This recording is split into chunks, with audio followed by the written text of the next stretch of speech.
Morning. The Senate Committee on Health, Education, Labor, and Pensions will please come to order.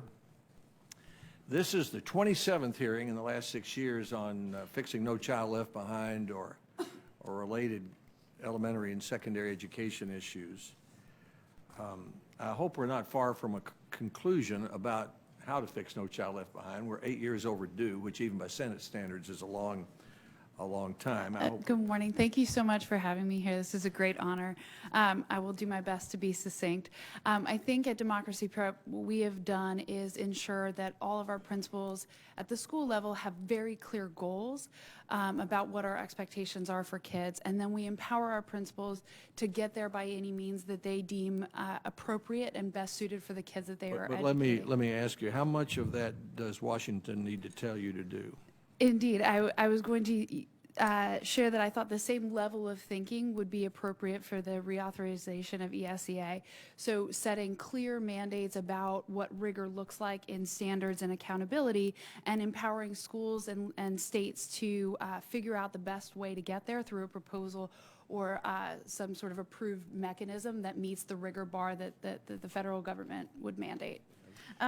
I think competitive government grants have a huge role to play in funding innovation. Democracy Prep has benefited from the federal CSP grant and hopefully others in the near future that have allowed us to grow at a rapid pace to educate more kids on the path to college. And I think making them competitive allows a way for you to focus on outcomes and innovation. So you can propose a way to get to the outcome that everyone agrees is the right outcome for kids. And so we've been able to do that. But I do think that as all of our schools qualify for Title I funding that make our program possible at the school-based level, I do think that there's a way to do both. But I think flexibility is incredibly important when you're talking about funding innovation. I think I3 and CSP, anything that is, again, competitive in nature that allows people to make a proposal about what they're going to do to hit a specific goal, whether it be growing a number of schools or investing in innovation, I think is the right vehicle. I would agree, please reduce the amount of paperwork, particularly for the consolidated application. Having filed them, everyone should probably get it down to 10 pages would be ideal, but unlikely. So I think anything that is short and allows a school district or an operator like Democracy Prep to propose a manner to get to an outcome that that we all agree is important would be the things that I would want to see increased funding for. Ms. Duffy. Yes, I think growth matters most. I think Democracy Prep has been able to take some hits on absolute proficiency in honor of growth because that's who we want to educate. And if we just look at an absolute proficiency once a year, we're not actually going to be able to meet the needs of our kids because we won't know until June what they didn't know in January, and that doesn't make any sense. So we actually use more assessments than are mandated because we actually do want to see where kids are at various points in the year. And I think what that allows you to do is actually use a variety of different assessments. And so we use the NWEA's MAP assessment. We use the state assessments.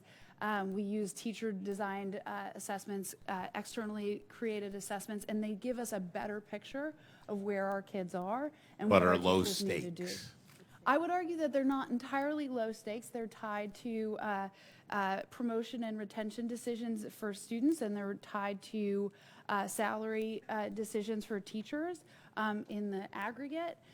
But we always focus on growth, not absolute proficiency, and I think that that's the key indicator. Oh, yeah, Dr. McIntyre. I think a couple of things in this. I'm sorry that we're getting to this so late as I get more and more animated.